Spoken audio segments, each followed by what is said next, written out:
offers a regular school that includes disabled children like Angel Shongwei.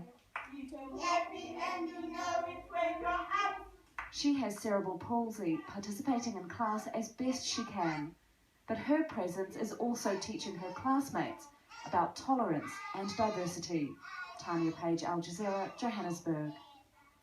Well, with me now is Hannah Kuper, a disability researcher at the London School of Hygiene and Tropical Medicine. Hannah, a very warm welcome to the programme. Just how widespread is this problem if we look beyond South Africa?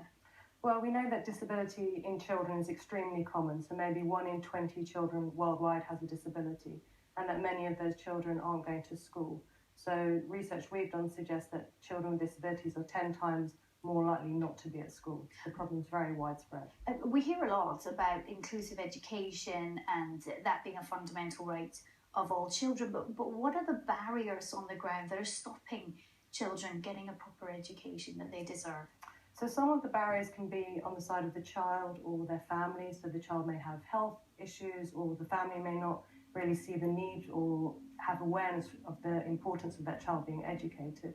But many of the barriers are really on the side of the school, that the teachers aren't properly trained, that the schools aren't accessible physically for the children, or that there's stigma and discrimination against children with disabilities. We saw in my colleague's report, though, that some schools are taking this seriously and they are including children, and it seems to me there was a very positive atmosphere in that school. So I guess some places are getting it right. So that's fantastic when they are getting it right, but it should be everywhere because it's the right of the child.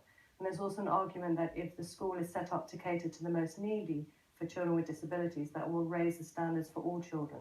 So actually it's positive for everybody beyond the child with a disability. Is there an economic cost also to the family concerned if that child, and of course there's a cost to the child, his or herself, but is there a broader economic cost? I'm pleased that you said that, because we know that people with disabilities are much more likely to be poor than people without.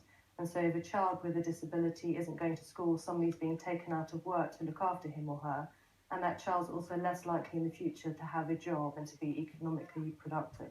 So there's a big economic cost too.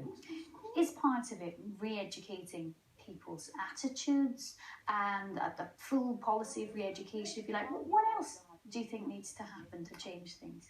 So I think that a lot more data is needed. So this study is great because it highlights for South Africa a stark number of 500,000 children with disabilities not in school. And we need more data like that from other settings, and also more data to show us exactly what we should do to best cater to the needs of these children. Hannah, thanks very much for joining us. Thank you. Okay, great. Now, the international ratings agency Fitch has raised